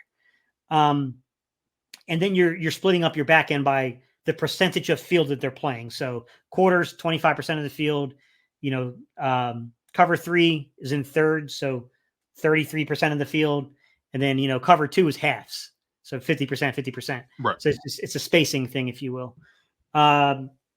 Generally speaking, your strong safety is going to be a guy that normally has some kind of coverage abilities, a guy that normally could probably play down as a nickel if you really needed him to. I think CJ Gardner-Johnson's just a good example of a guy who could probably play all of them. I think he could play free. I think he could play in strong. I think he could play down in a nickel if you needed him to. Avonte, kind of. I think Avonte does better in space, though, where you can let him. I was kind of shocked because one of the reportings I heard today is that Avonte has lost some of the twitch that he once had, which that's disappointing because Avonte, I think people underestimate how good of a nickel corner Avonte was for a few years. He was very good. And very if good. he lost that twitch, then I fear for him. I fear that safety might be a permanent move for him. He's already small, and Exactly. you lose that twitch, and that could it be apprehension because of the injuries? Or I don't know. Yeah, exactly. But regardless, yeah, it's not good. It's not good when you're losing. You're losing that type of thing. But when you're playing the strong side or you're playing the quarter side in particular, guys, there's just a ton of communication has to occur. So, on the quarter side, you have essentially you got your outside corner, you got your nickel corner, you got your safety. So if you got to know if you're in a 2x2 stack, are you on a 3x1 stack? Are you empty? So 3x2, basically how are you passing off each coverage responsibility? There's some cues that have to do with the running back. So like there, if you have a corner, so say your corner's playing up in a press technique, he looks and he sees like, oh crap, like they're going to run like what they call like a speed 3, right? So they're going to run the out to the flats with the running back, right? And I need to pick that up. Well, that corner's got to be able to signal that he's covering the flats, which then is going to pass off a coverage responsibility to cover anything that, like if the number one comes across the field, that means the nickel's got to carry him, which is now carrying everything back half is now going to be put on the shoulders of that strong safety. So there's a lot of like coverage things that have to be known in terms of the communication of those things. A ton of responsibilities, essentially. Exactly. Yeah. Yeah. Knowing your inside outside leverage and like, how you're guarding basically curl to hook to curl to flats, those kind of things. If you're covering multiple areas because you're not allocating as many people underneath, if you're in a cover 4, you're allocating more people back than you are, underneath. Right. So the underneath guys have to cover a lot more ground, which is why sometimes our linebackers and stuff get picked apart. I honestly think they're better in coverage than people think. I think their coverage assignments are harder than people realize. Oh, interesting. They're better than what the people think, but the assignments themselves, that's where the difficulty comes in, and that's probably where we see the mistakes happening. Exactly. It's not a fair assignment anytime you got CeeDee Lamb or that type of player matched up on a linebacker. Like come on. I'm supposed to cover this dude in space? Exactly. No, I feel you. We're back in quarters coverage. I got all this area underneath. I got to cover this dude. So, also, I got to make sure that he doesn't threaten. I got to make sure that I kick him out of the seam, because if he threatens the seam, I might be the seam guy. So like, you know what I mean? Like there's just a lot that goes on there. So I think we put a lot on our linebackers sometimes. Okay. So you bring in Vic Fangio now. Do we expect that trend to adjust itself? I mean, we've had guys in the past, like you're saying, put a lot of stress on the linebackers, right? And it's not that they're bad, it's just that they're putting them in compromising situations. How can we remedy that under Vic Fangio? Do you anticipate him having a remedy for that? What does that look like? That's an excellent question, Tone. I do anticipate it's going to be better underneath Vic, just because I think Vic's been in the league for so long. I do think that he's going to coach the things correctly. And I think that the messaging is what's going to get through. I don't think Sean Desai is as bad as people think, to be quite honest, Tone. I don't. I think he had limitations, right? I don't think he was a great game planner, but I think he adjusted well. I think he did really well. Yes. In the adjustments. That's one thing I think that's one thing the fans even noticed, right? We would start games off one way, and then you'll see this shift from halftime. You saw it in that Rams game in particular. Exactly. Like people think highly of Sean Desai for a reason. Like he was awarded the job here, right? He got picked up immediately by Pete Carroll as a special assistant there, essentially like an extra set of eyes on the defense. And then, of course, he was the defensive coordinator for the Bears for a period of time after Vic, after that Vic regime all kind of left out. The thing is I don't think that his words had the same weight that Vic has. You get what I'm saying? Like, I think that he kind of got caught up in the Bill Belichick and the Bill Parcells struggles, where all their under people, like all their downline, always struggled to find a way of getting their words to hit home, because like you have to be the authoritarian, but you also have to be caring. You got to care about your people. Like, you know what I'm saying? Like, and it may not be that he doesn't, like, that could be he could really care about his guys, his players, but it may not be conveyed the best way. I'm not in the locker room. I can't really speak to exactly what happened with Sean Desai, but I do know that just given the optics of what happened there, I mean, this wasn't because of the scheme. This wasn't because of performance. This was because they thought he lost the locker room. Clearly. Wow. I mean, that's clearly what went on behind closed doors. They made a mistake, in my opinion. You know, Jonathan Gannon almost lost the locker room too at one point. You remember that? Yes, I remember Fletcher Cox at the press conference. I remember that, and then he said, "Well, you know, I shouldn't be." He basically was saying like, "There's no reason why I should be dropped back in coverage," something like that. And then all of a sudden, we saw this shift, and he bought in. Yeah. See, and that's the thing. Is like, you know, it's really hard. It's like, you know, Bill Parcells, you know, he was hard on his guys, but he also had the love of his guys. You know, Bill Belichick, hard on his guys. He also had those caring moments of like being almost like a fatherly figure to some of those guys. You know, you look at like a Vic Fangio, been around since the 80s, well respected by those guys. I don't know if he's like a father figure to these dudes. I think it's a little different today's relationship with players, but definitely respected by these guys, and his voice has impact. I don't know that Sean Desai did. I think he definitely drew up some things that were really creative. Like when you would watch the 22, like, oh man, like he's kind of cooking a little bit here. Like I like schematically what he's trying to do, but I don't think that he got the buy-in. And, you know, you hear some of the reporters like, yo, you know, this is some of the same stuff that Sean Desai was doing last year, and he was saying, but like for whatever reason, the players are accepting the message from Vic, but not from Desai.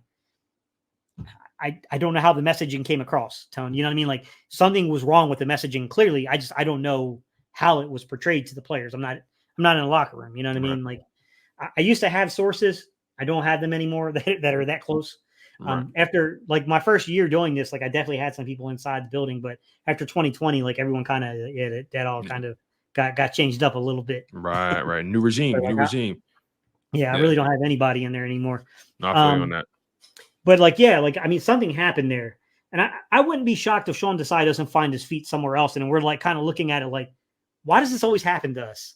Like we get these guys, these young, innovative, talented dudes, and then they don't work for us. We kick them out the door, and then they freaking flourish somewhere else. Like I'm thinking of the dude that coaches the Bills. Remember he went to the Panthers. McDermott, right? McDermott, yeah, Sean McDermott. Remember he took over, you know, the Jim Johnson era where he took over for Jim Johnson.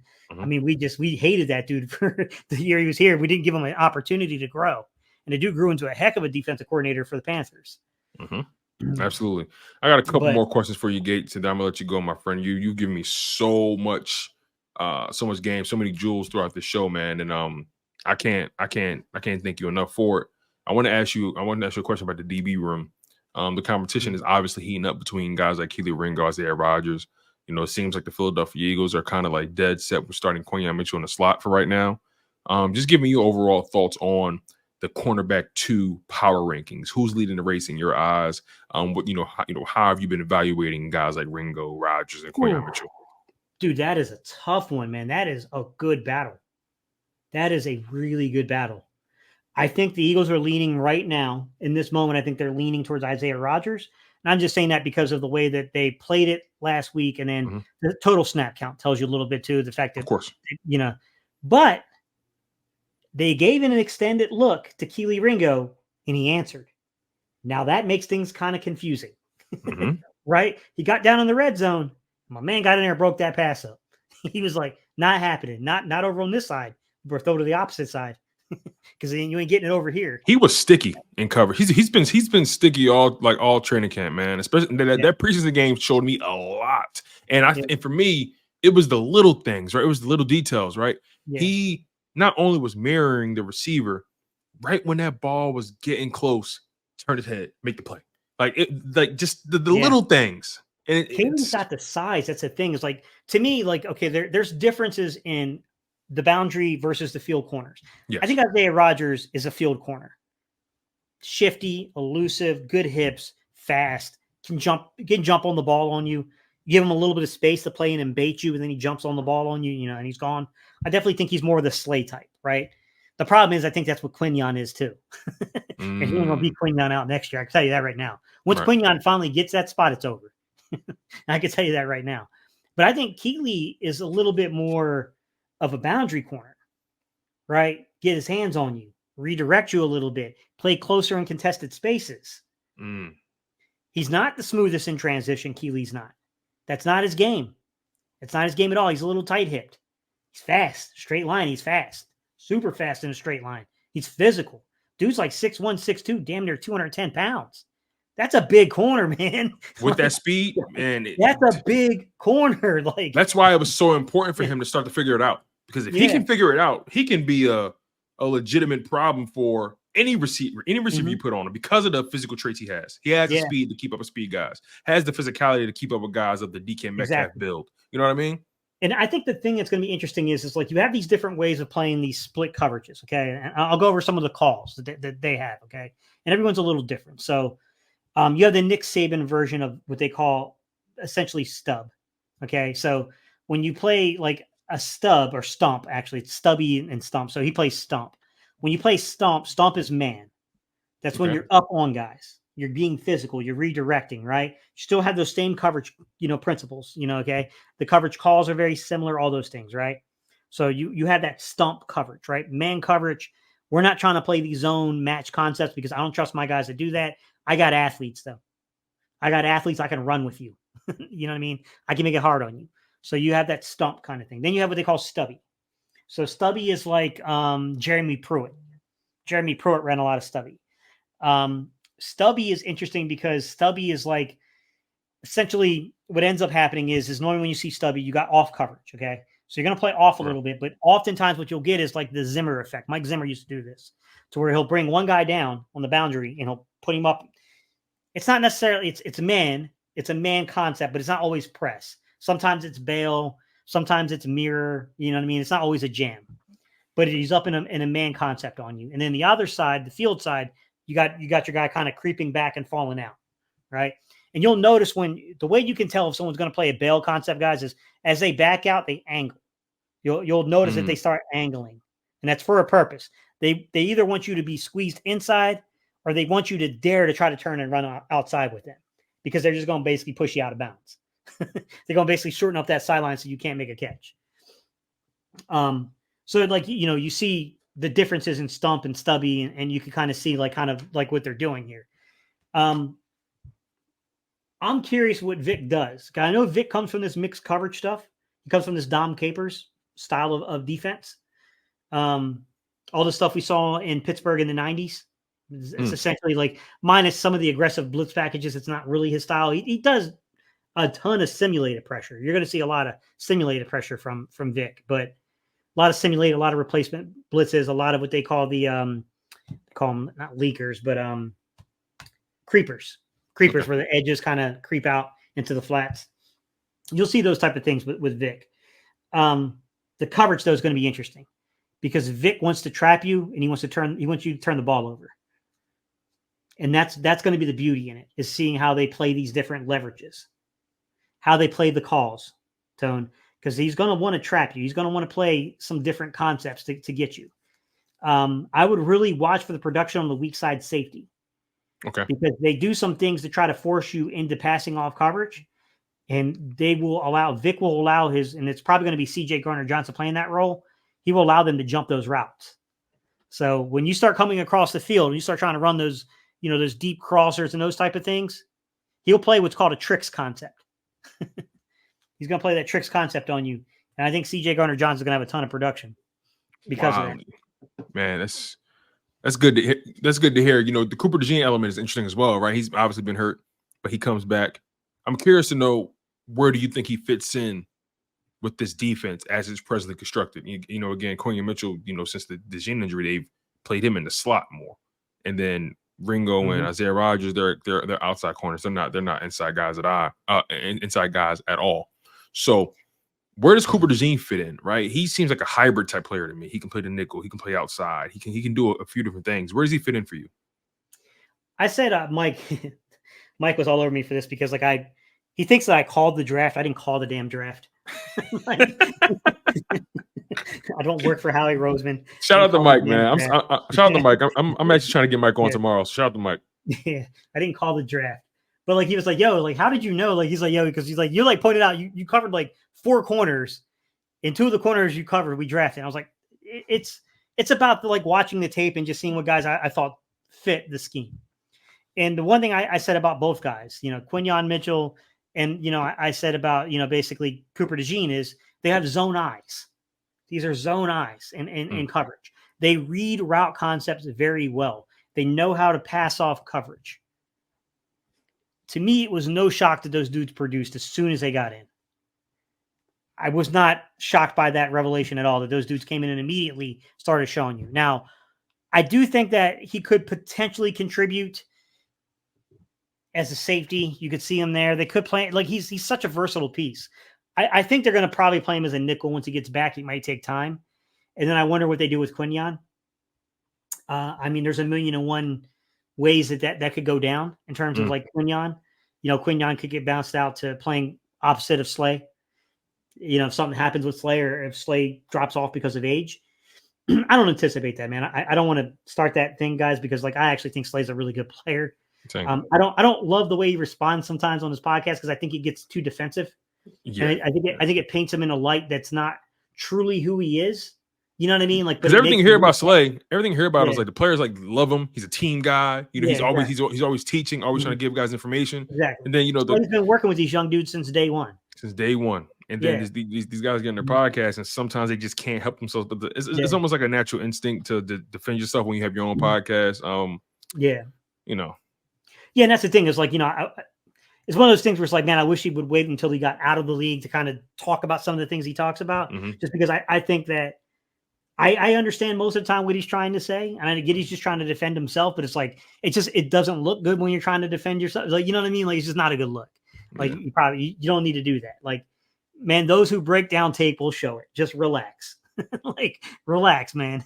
Like, you're gonna get people who are gonna be directly ticked off with you after a game. It's just that's just the company you keep, man. Like, welcome to being an NFL player. You know what I mean? Like, that's the company you keep, bro. People, especially in this city, we're going to critique you and then feel bad 24 to 48 hours later. Exactly. Because, like everybody's a film junkie in Philadelphia. The moment you look at the film, they'll be like, oh, that wasn't Slay's fault. So just give us eventually the truth will come out. Like, let us work, bro. Let us do our work for you, man. Let us have your back. We got absolutely. Like, absolutely, my man. Yeah.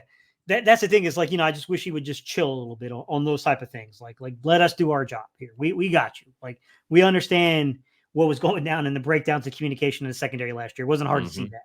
I think even the average fan may not have understood the calls, but can be like, yeah, I don't know crap about coverage, Steve, but this doesn't seem right. Like, the way this dude should be just running down the field. Exactly. Like, yeah, they definitely didn't switch off the coverage there. Even in the Super Bowl, we saw that happen in the Super Bowl, by the way, where they didn't communicate well. You remember Andy Reid figured it out, and Andy started putting dudes in motion to start messing around with the communication. And then Slay, Slay's passing off the coverage. No one hears what Slay's saying, and then they walk into the end zone on him. Yo, it was Slay was like, yo, get over there. He was trying to signal, and dude's like no one picked it up. Yeah, it was it's rough. like it's unfortunate, but that's like everyone asked me like, what do you think about Vic? Love Vic, huge Vic Fangio fan.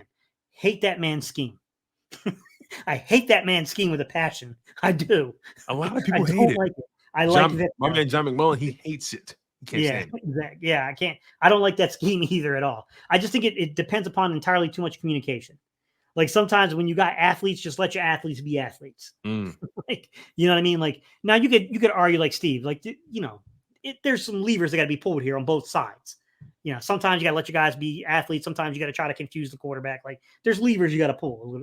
I agree, but I just think Vic pushes that one lever way too far. And I think if you don't communicate properly, you get what happens in the second half of the Super Bowl. You get what happens during large stretches of the season last year defensively, to where we weren't passing off coverages correctly. That's the problem I have with that scheme is like not anyone can play in Vic's scheme. Wow. You can't. Not anyone can play in that scheme. You got to be really particular about it. Yeah, and it's it sucks, but it is what it is. Tone. Like that's probably why you hear. That's probably why you hear Miami That's probably why you hear Miami guys crying about Vic Fangio and all that kind of stuff. But I mean, it's kind of hard for me to put stock into Miami guys. They're soft out there. They got beaches and all that. You know what I mean? Like, the sunshine and they're soft out there. I mean, but when you're in Philly, you're playing that cold. I don't think that they like that. Vic's the type of old school coach where he'll throw your ass under the bus. We've already seen it. Yeah, the way he talked about Nakobe Dean earlier, and man, he is he'll literally put your ass under the tire, bro. but it's kind of refreshing to hear someone who's a little bit more emboldened, like a Vic Fangio. Final question for you, my man. Again, I really appreciate your time. You give me so much more than I can ask for. Tonight, the Eagles face off against the Patriots on the road.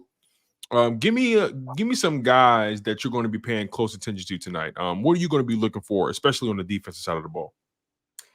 I started this conversation. I'll talk about Moro Jamo. I'm gonna go back there again, man. I want to see that dude produce, man. Listen, Moro will always have a spot for me because the dude gave me my highest viewed video ever. So, because I think it was like back in 23 after that draft, I was like, man, I was feeling it, sir. I was feeling that draft pick, man. I put out the video saying that this was the steal of the 2023 NFL draft, bro. That stuff it exploded. I did not anticipate some random 7th round draft pick getting me like damn near 70,000 views on a video. Jeez. Yeah, I didn't see that one coming, bro, at all. But I like the drama, man. I like his game. I like his game, man. I love his story.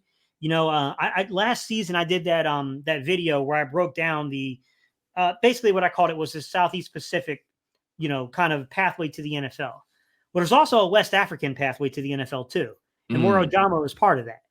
Quite a few guys that are actually part of that. Ndamukong Suh, quite a few of those guys are part of that pathway. Sometimes you hear it referred to as a Nigerian pathway to the NFL, or you'll hear it called as the West African pathway to the NFL. Just like they call the other, sometimes they call it Southeast Pacific pathway, or they'll call it the Polynesian. But, it's one of these pathways. You got one out there in Australia. There's a few of them. There's a few of these pathways that are kind of forming into the NFL. I got to tell you, man, Moro Jamo's that guy for me, dude. I just think that there's something there. I think there's something that can make him that third piece later on as we kind of, 2025, 2020. I think he can be that dude. He's not going to beat out. Come on, Jalen Carter's on a different level. Right. Of course not. Right. You know what I mean? He's not going to beat out a guy like, even Jordan Davis. Like Jordan Davis has a very defined role. Now, what I will say is some other guys that I want to see Nakobe Dean, man. I need the momentum from Nakobe Dean because, man, I don't want to get you demonetized. I put my listen, you put your ass on the line. You put your ass on the line for that man. Like we all did. We all did. Yeah, like that's why we're so passionate about that player. Yeah. Like I put it out there for this dude, man. Like, you better come on, man. Like, you owe us something here, bro. Give us all you got. That's all I'm asking for, bro. Like, if they fall short because of a lack of talent, that's one thing. But it damn sure can't be because of a lack of effort. Like, we got to see everything, Nakobe. You got to leave everything on these fields, bro. You got to leave everything on these fields because this is a critical year for him. They banked on this man being part of this defense, Nakobe, right? Nolan Smith. Hey, bro, you want to know if the pass rush is going to be good? Is Nolan Smith going to be good? Like, that's a big part of it. Nolan got it. He's got to step up. He's got to play a big role for us, man. Like, they banked on a lot of these young guys, right? We got Quinyon out there. Of course, Cooper can't really do much yet. But Kelee, Ringo, you know what I mean? Like, Reed. Reed had an overall pretty good year last year. But he got exposed a little bit. Reed, where's that bounce back, bro? Show us you still got something. Because, like, right now, I'd say that the fan base, there's like, I won't say the majority, but I'd say like 35, 40% of the fan base, they're a little concerned about Reed. I'm not going to say they're down on him. I'm going to say they're concerned that the lack of athleticism could make him nothing more than a third safety in the league.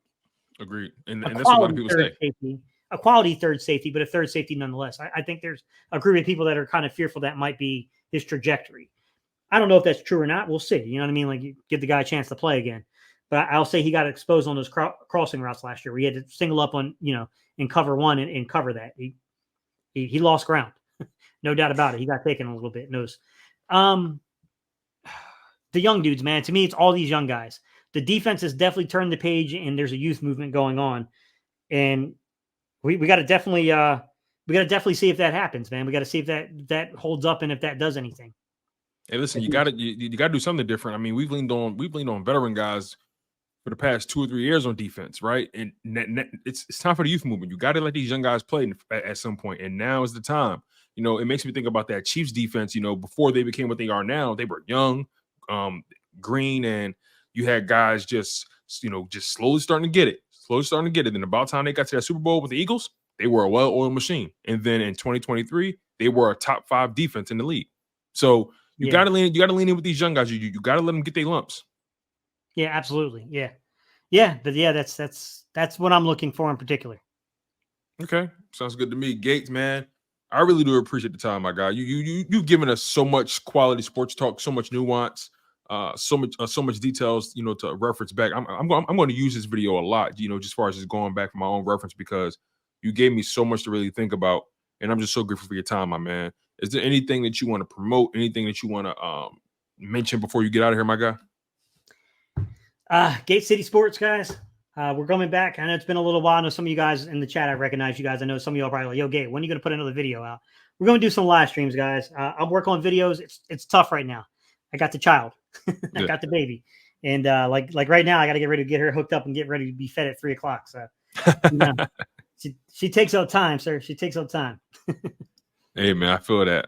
Well, actually, no, I don't actually feel that. I don't have any kids of my own quite yet. But I respect the game, my friend. And congratulations once again to you and your lovely lady and your family, my friend. Once again, man, open invitation here. I can't wait to bring you back on to talk more football, especially once we get closer to the season. I definitely gotta set up some sort of a round table with you, LB, some other guys, man. I love your perspective. And look, man, it's gonna be a hell of a season. It's gonna be exciting regardless. And take care, my man. Can't wait to talk to you again. All right, Tone. I appreciate you, buddy. All right, man. Talk soon. That was a good one, you guys. That was a good one. Shout out to my man, Gate City Sports, Steve Heitter. You guys know he brings a ton of nuance, a ton of intellect to the football game, a ton of experience. I think, as a matter of fact, he coached football, if I'm not mistaken. He was a quarterback's coach, and Steve is just a good dude. Just a good dude. Gives you your time. And I reached out to him, and he got back to me immediately and said, yeah, Tone, I got you. Just tell me the day and the time. So shout out to him, and shout out to you guys, right, for being dope listeners. It's been really, really dope.